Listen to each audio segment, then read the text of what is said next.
Hi there, Malcolm here with my 60-second Booktube video, and today I'll be bringing you May's TBR. This is a pretty big pile, so I'll get cracking. First up is my book of the month. Following a theme for this year, it's by Alistair Reynolds, and this is book 2 of the Prefect Dravis Emergencies, Elysium Fire. This is in turn a sort of spin-off to the Revelation Space series, but set before Revelation Space. Orbiting the planet Yellowstone are thousands of habitats known as the Glitter Band. Each one has its own way of doing things, has its own people, has its own freedoms, has its own ideals, but unified across the lot are the ability to vote on every little thing about life. Policing the whole lot is the organisation Panoply, who make sure that nobody's fiddling the books. They also act a bit like the FBI. They deal with greater threats to the Glitter Band as a total. However, in this one, Panoply faces repercussions from the events of the first book, Aurora Rising, as well as a new threat where they realise they're very early on in a potential exponential curve of random people dying by their neural implants heating up to excessive temperatures, and they have no idea what's causing this. So it's left to Prefect Dravis and his team and Thalia Ung to solve the case. So if you like police procedurals or science fiction, this is a really good mashup of the two. I'm 88 pages in it already and I'm loving it.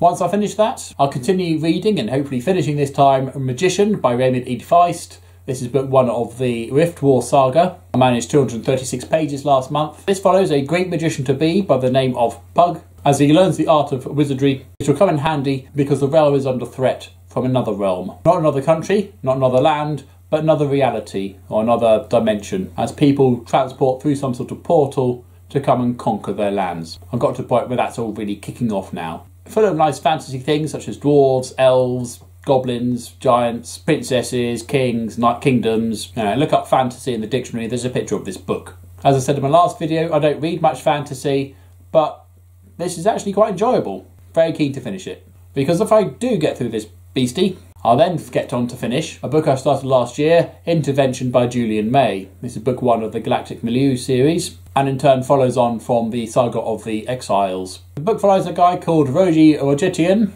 or however you're supposed to pronounce that, as humankind reach their meta-faculty awakening with psychic powers. All of this is watched by an alien organisation called the Galactic Milieu, who are waiting to see if the humans will ever be ready to join their club. It's a family saga following, I think, 3 or 4 families as they give birth to more and more powerful beings and find different ways of using them.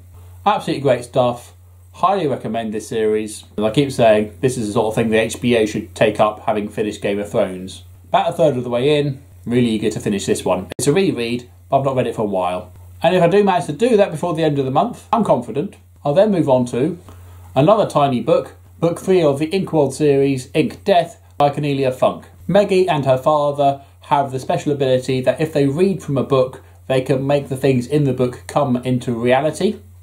And they can also make things in reality go into the book. In the previous 2 books, the two have dealt with having brought in evil characters from the books into reality and having read themselves into the books and dealt with the bad stuff in that reality. In this one, the characters are in the reality of Inkheart and they're having to deal with the fallout of what happened to book 2. I won't explain it because it'll be spoilers for those who have not read it.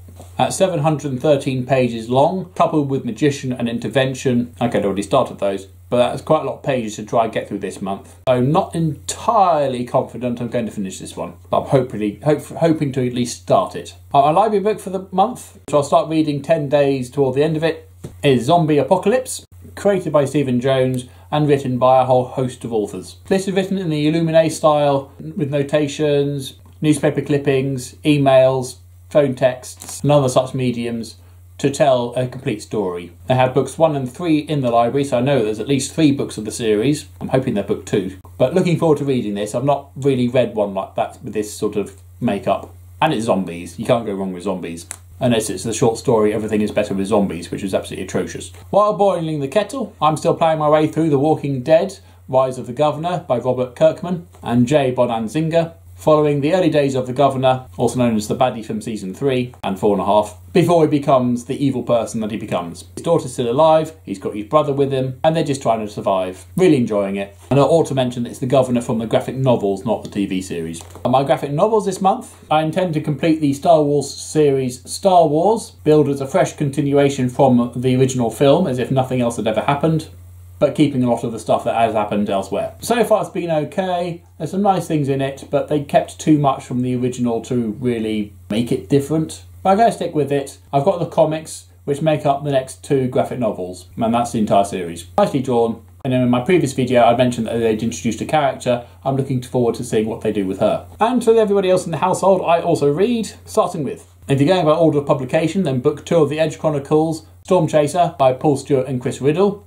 This is book 2 of the Twig sequence, which I've later learned is chronologically the second sequence, but who cares. In this one, Twig has finally found out who he is, where he belongs, and embarks on a quest to collect some storm frax, which is basically solid lightning bolts, and is used to stop a floating rock from floating away, because very intelligent people live on it.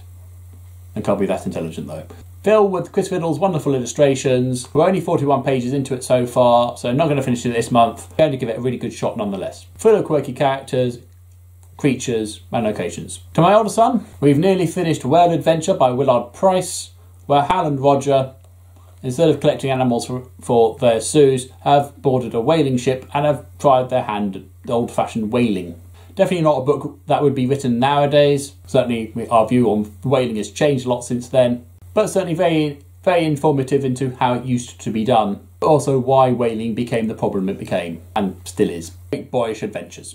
Well, I haven't got time to read 2 individual stories. I'll read them both together. And we're just over halfway of The We Free Men by Terry Pratchett. This introduces younger readers to his Discworld series and follows just starting out witch Tiffany Aking, who needs to go on a quest to retrieve her brother who got taken, and is assisted by the Nat McFeagle Wee Blue Pixies.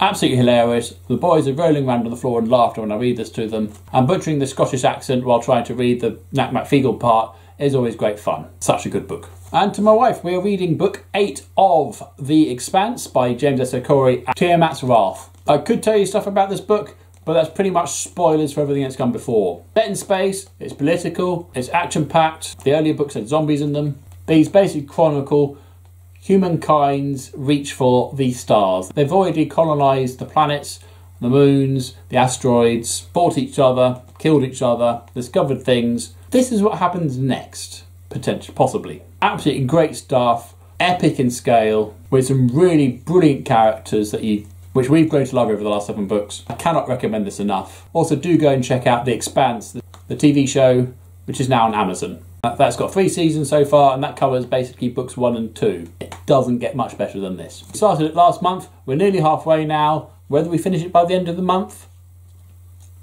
it's a possibility. There we go. A lot of reading to try and get it done, but it looks like I've got some really good books to read there. Looking forward to all of those. So feel free to share with me your TBRs for the month in a link or list in the comment section down below. Or alternatively, what do you do when you're reading a huge book that you know you're not going to finish in the month, but you've also got to read that before the end of the month? I'd love to know what your techniques are there. As usual, if you have nothing nice to say, then please keep it to yourself. Thank you. See you later.